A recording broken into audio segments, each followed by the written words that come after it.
What's up, GI TV? My name is Tim. I know it's been a little while since we've done a pistol review, but here we are. We're going to take a look at the new HK USP by Umarex / KWA.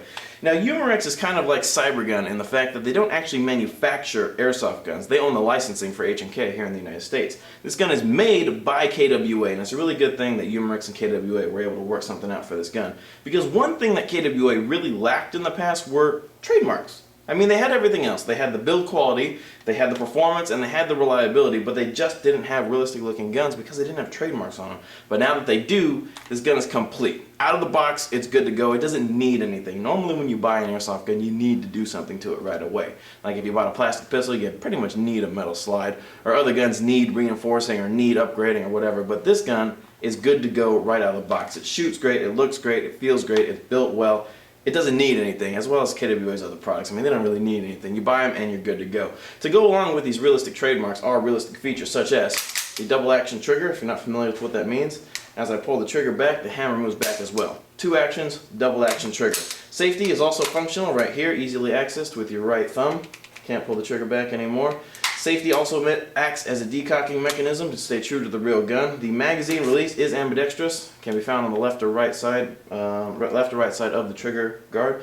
Magazine holds 23 rounds. This gun is extremely realistic. KWA have always made realistic guns. If you take a look here, I have gas in this magazine, and this is a double action trigger, so technically it should be firing right now, but to simulate actually chambering a bullet into the chamber of a gun, this gun won't fire until I pull the slide back, like I just did.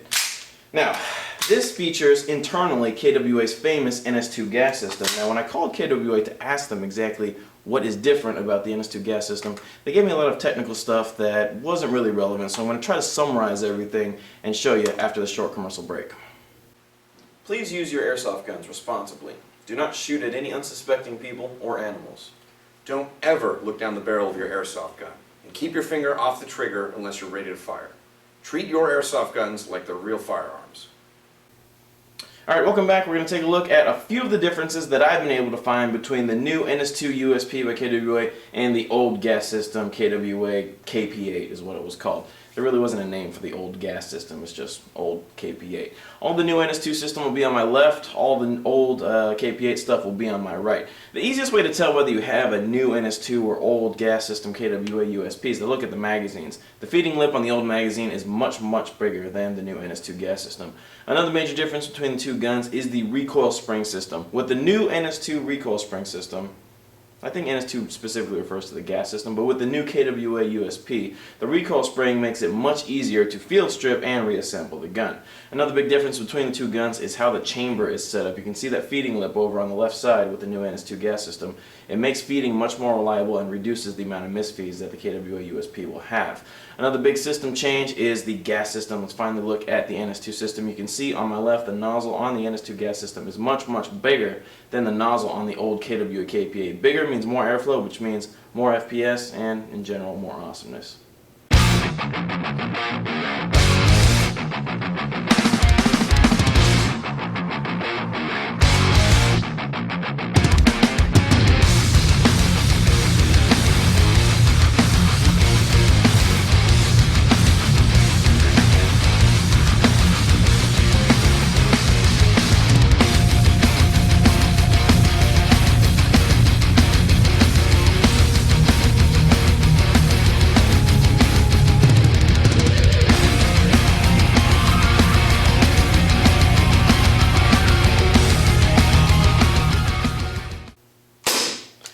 I hope that helps clear up some of the differences between the NS2 gas system and the old KWA KP8 45.